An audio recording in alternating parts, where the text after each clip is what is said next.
이로써 김구 암살은 예견된 것이나 마찬가지였다.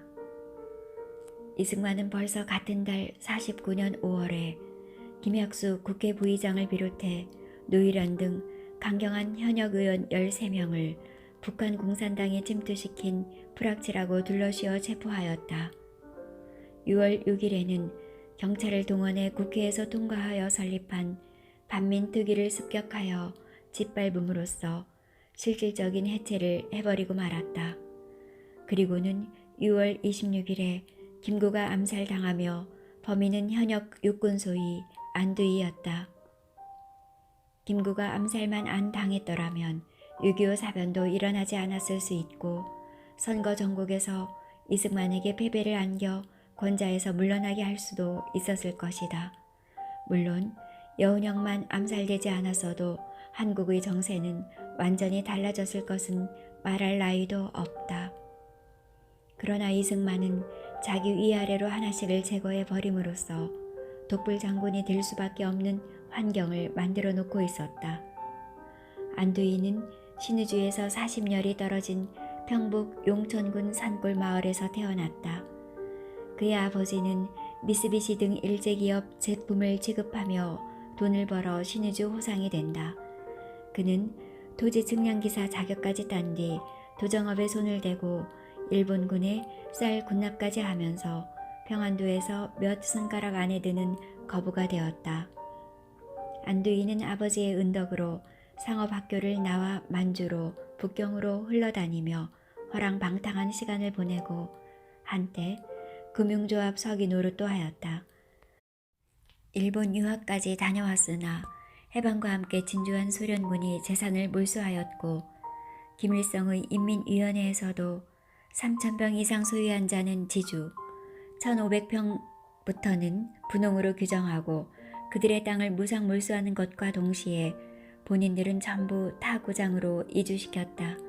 이들의 개인적 사정을 알 바 없는 낯선 고장 사람들은 국가가 친일 주구 역적이란 딱지를 붙여놓은 추방자들을 심판하기는 어렵지 않았다.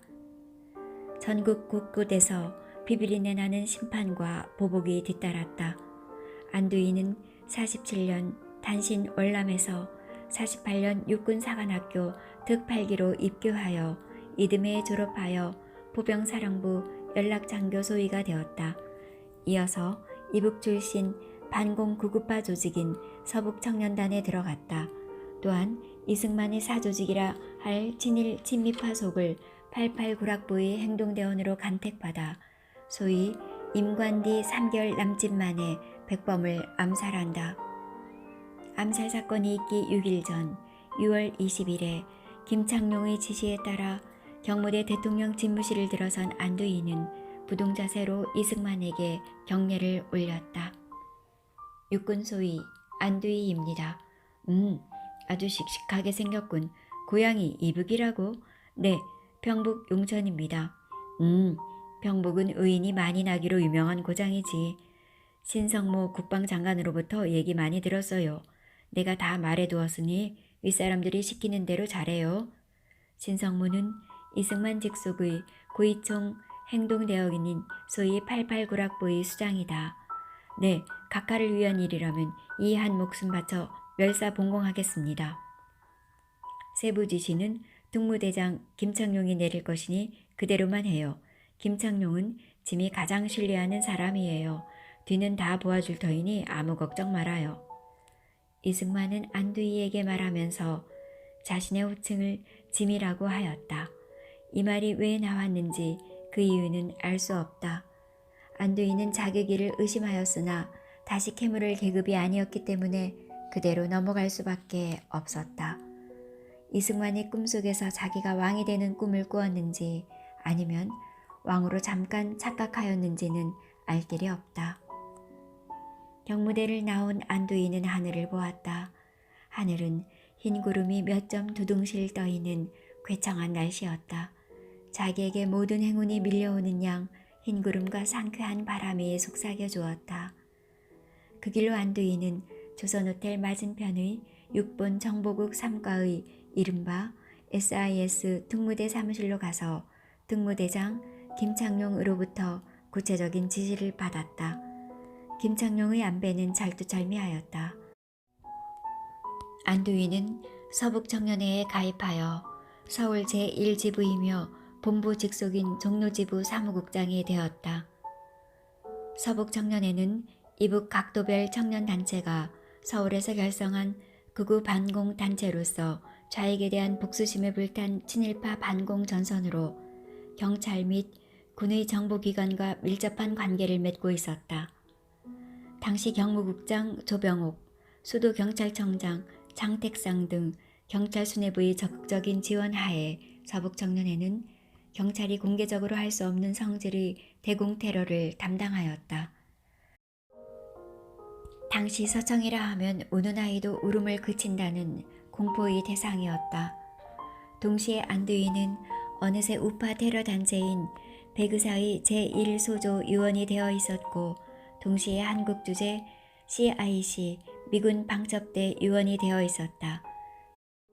백의사는 정치인 장덕수와 여운형을 암살한 바로 그 지하 조직이다.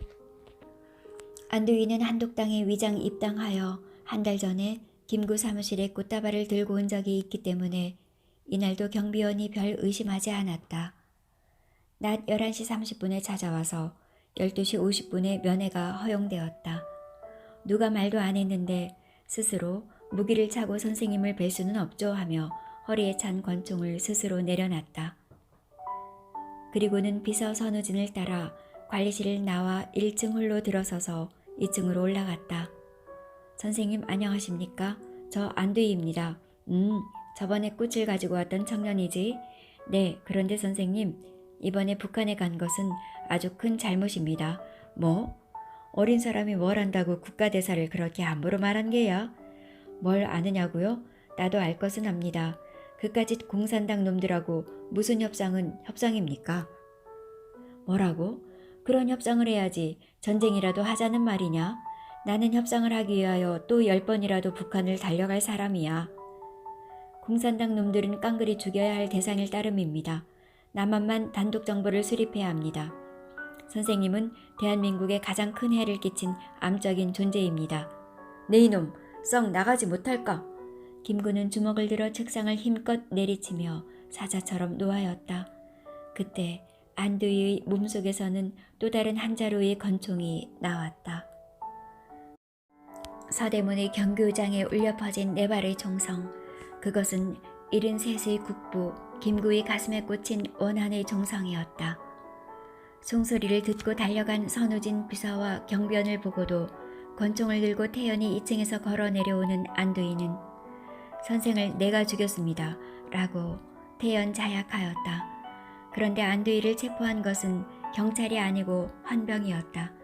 사건 현장에는 벌써 헌병대가 미리 도착하여 대기하고 있었던 것이다. 조금 후에 달려온 서대문 경찰서장과 서울지검장은 접근이 차단되었다. 사건 당일 상층부에서는 벌써 자기들은 사건과 무관하다는 것을 나타내기 위하여 속 들여다보이는 위장 행각을 하고 있었다. 이승만은 뜬금없이 아침 일찍부터 낚시를 간다고 챙겨나갔고 신성모 국방장관은 아프다고 주위에 알리며 몸져 누웠고 국무총리는 때 아닌 사냥을 하러 간다고 나갔다. 특무대 영창에서 즉시 안두희를 면회한 김창룡은 안의사 수고했소. 내가 지키고 있으니 안심해요 하면서 들고 온 술과 담배를 내려놓고 간이 침대를 펴주며 편히 쉬라 하였다. 김창룡은 이승만이 가장 총애하는 극우 테러 행동대원이었다. 김창룡은 원래 만주에서 악질로 소문난 일본 헌병 보조원으로서 독립군을 색출하면 무자비하게 칼로 베어버리기로 유명하였다.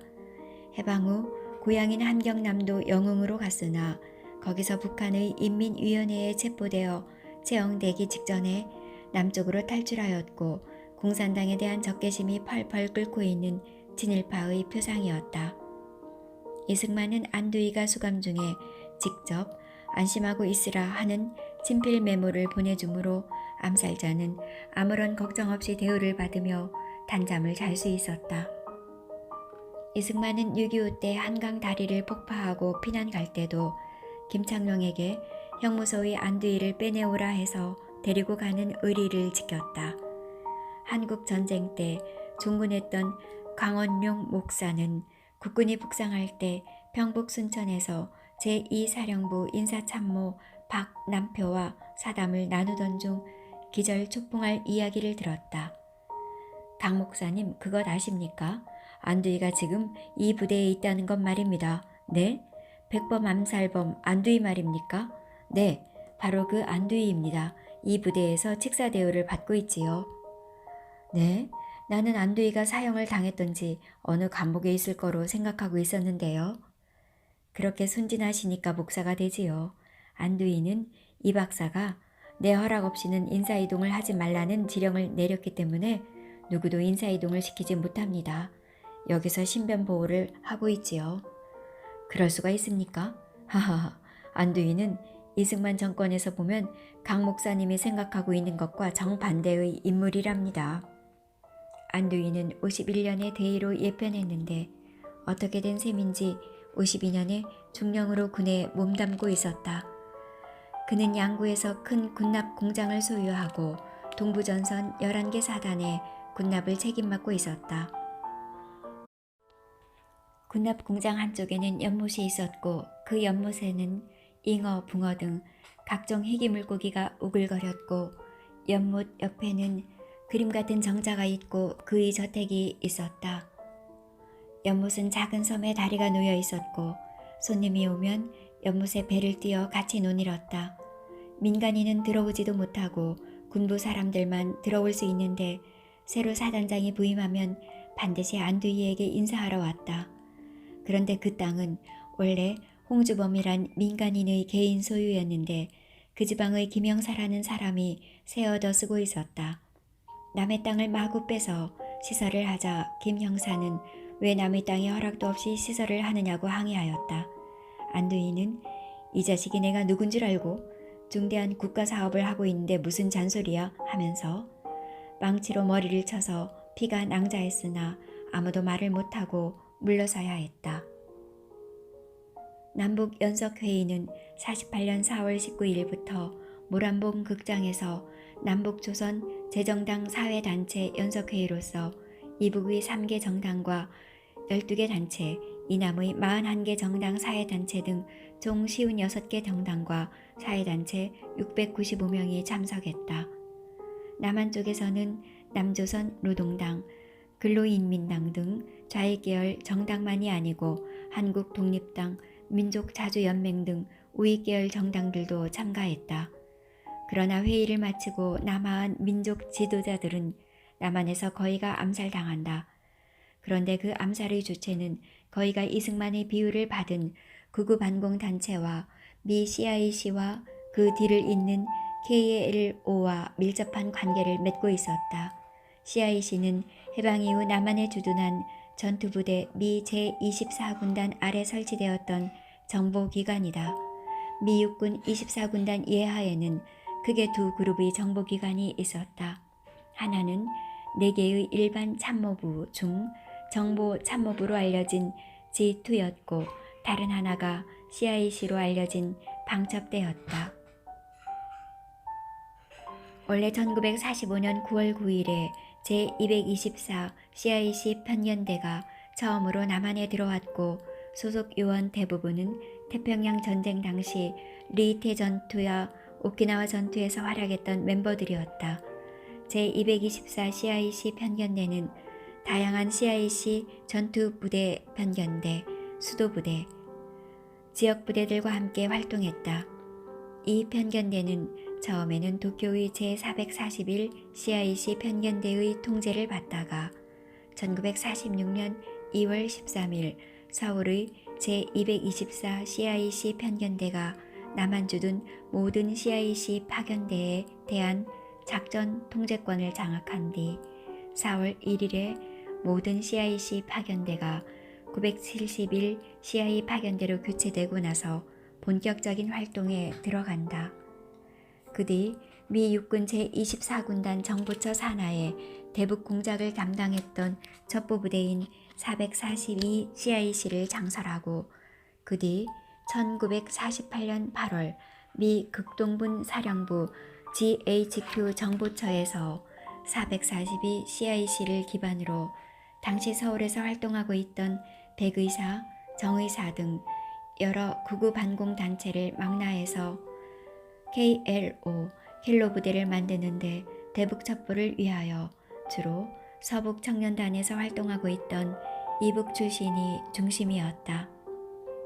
1948년 12월 CIC는 공식적으로 철수했으나 그 상당수의 요원은 그대로 남아서 켈로 부대로 알려진 KLO와 미 극동 공군의 대북 첩보 기관인 미 공군 인간 첩보 부대 USAF HUMINT로 역할이 옮겨진다.